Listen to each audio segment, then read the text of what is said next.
Muling gumawa ng kasaysayan si Alex Ayala matapos masungkit ang kanyang kauna-unahang Women's Tennis Association o WTA title.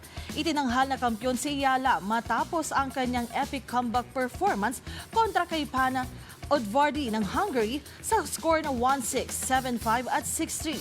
Sa Guadalajara 125 Open kaninang madaling araw Philippine time sa Grandstand Caliente, Mexico. Bukod ito, sa unang WTO trophy ni Ayala, ito rin ang kauna-unahang pagkakataon na nanalo ng WTA title ang isang Pilipino.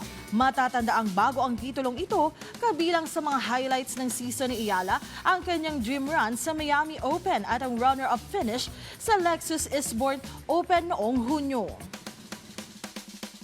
And of course, to everybody who came here today,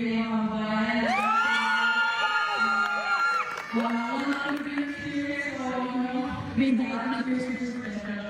Ito my first title sa 2024. Thank you.